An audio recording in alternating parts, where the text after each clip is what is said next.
Hello, everyone. Welcome back, and thank you for sticking with me during these first few episodes. I want to mention a couple of things up front. The first and probably the most important is my audio should sound a lot better now due to this new recorder that I'm using. Also, I am purposely, if you may or may not hear it, I am purposely in this specific episode, I am leaving the normal background sounds that I normally have in the car, such as some ambient music, such as my GPS is on, telling me to turn left, right, here and there. You'll probably hear my watch beeping. I'm not sure. Again, this is a test, so whether it's successful or not, I'm not going to delete it. I will put it out simply because I don't want to waste my thoughts, I guess. So anyway, so those are the couple of things that I wanted to mention up front. Also, real quick, I've made another change. There's not going to be any episode numbers or anything like that. Just names for the episodes, because just so anybody could just go.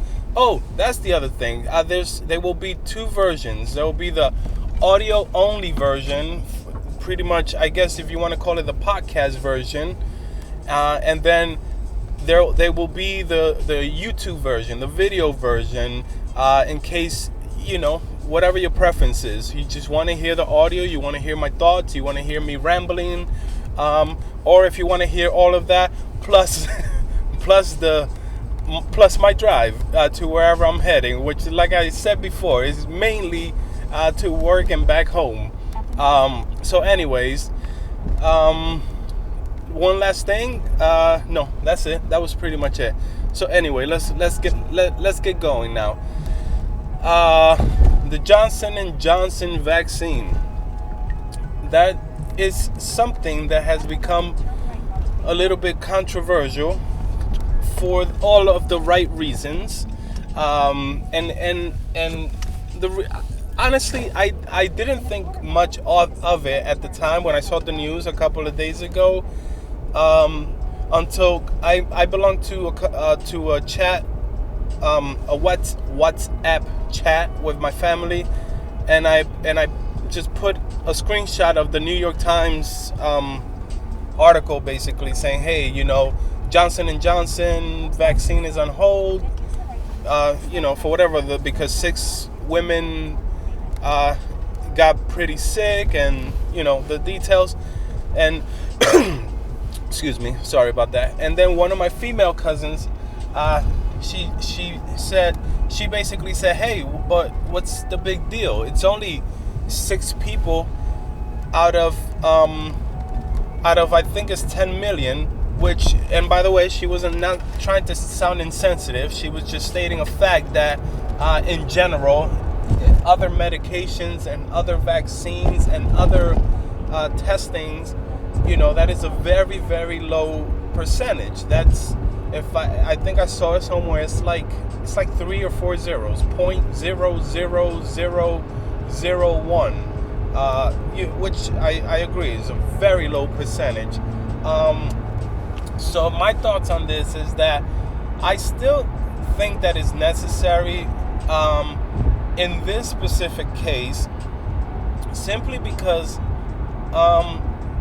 it's just too there's a lot of variables in this, such as, I think part of it has to do with the mistake of when the COVID-19 pandemic started last year.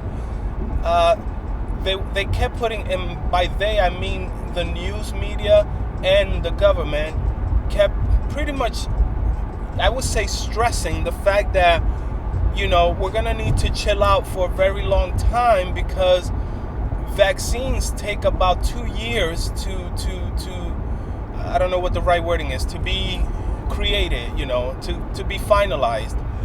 So we're in for a while, pretty much, stuck at home, or however you want to refer to it. So I think that has a lot to do with it. I think the vaccines came out way before 2 years, and now, it's kind of a catch-22, because okay, we have these successful vaccines. Specifically, the popular ones in the United States are the Pfizer and the Moderna, and now Johnson and Johnson. And so far, the Pfizer and the Moderna have, everything has their side effects and things of that nature. But for the most part, they have been very successful. And then the Johnson and Johnson was introduced as kind of different, right? Because it doesn't take 2 shots of the Johnson and Johnson. It takes only 1 shot. So it's already different than the 2 existing successful ones that were out, I would say, way before the Johnson and Johnson. So all those factors put together kind of, make people, and I think rightfully so, a little bit concerned. I know, as they say, it's only, quote unquote, only six women that are being affected, and I know some of them have passed away, or I think it was 6 that passed away. But the point is that I think this is one of those opportunities that they should take it off the market. They should, quote unquote, correct it or fix it. If they find any, well, obviously there is something wrong. That is obvious. But and then bring it back. But my overall point is that the reason that people are, now becoming distrustful or panicking about it, it's because of what I said before. Because there were already facts that were put out there that, hey, you're not going to see a vaccine for 2 years.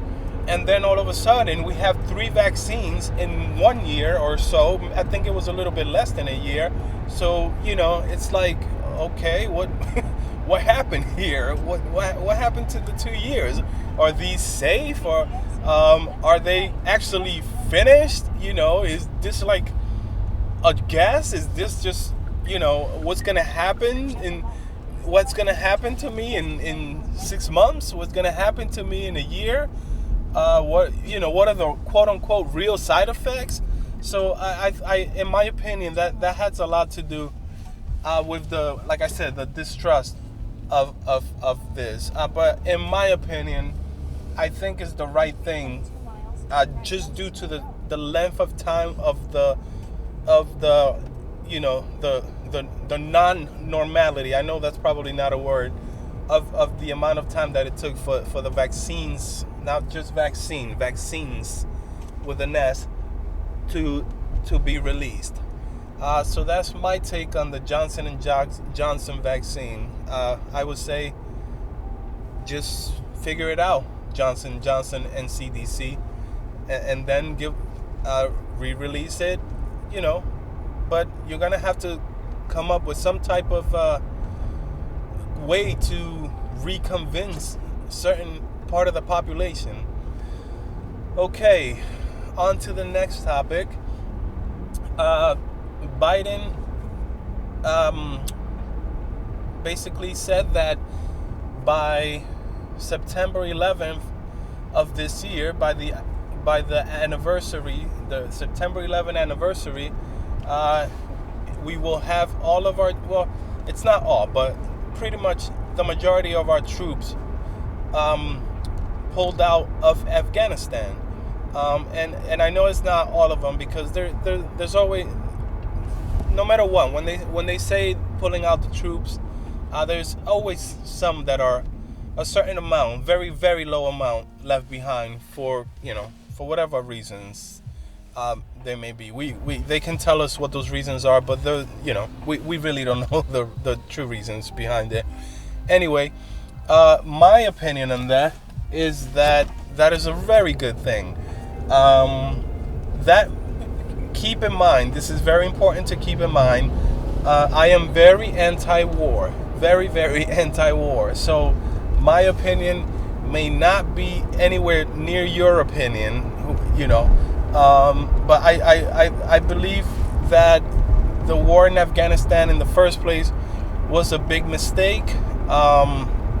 We won't get into the details of how we got there, but there are facts out there from our government that we went there for the wrong reasons.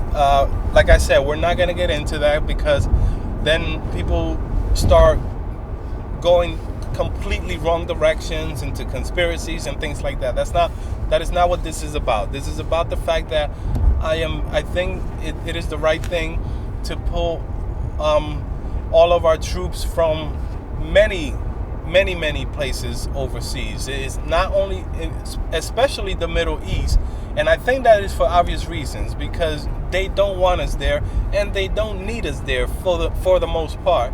But I mean all around the world. That's just I don't think there's not many legitimate reasons. Don't get me wrong. There are some legitimate reasons, but there are not many legitimate reasons for our military to be in all of these different places, especially during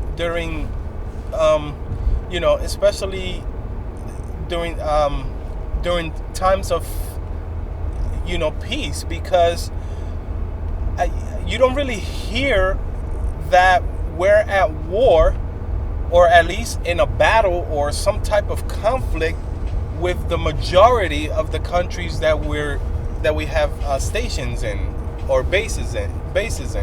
So it's just I think it's a good thing. I think men and women sign up for the military for very good reasons. They want to support their country. They want to ensure that their country is safe. Many reasons, patriotic reasons. And which that word gets a little bit skewed a lot of times. But again, that's not what this is about. And so there's plenty of legitimate, good, honest, caring reasons to be certain places. However, I am referring to, those majority other reasons. Why do we have a base in Guantanamo Bay in Cuba?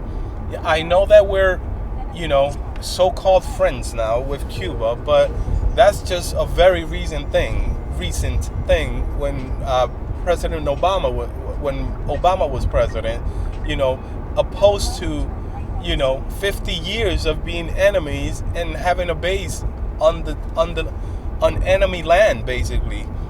So it's just those are the things that they just bother me. I don't see the reasoning a lot of times for us to be in all of these different locations. But again, there's reasons, there's governmental reasons behind it, which we will never know unless we're some sort of insider or are making those plans or working, with certain people. So, and that's pretty much it. So I have now arrived at work. Please subscribe to the audio version using your favorite podcast listening application.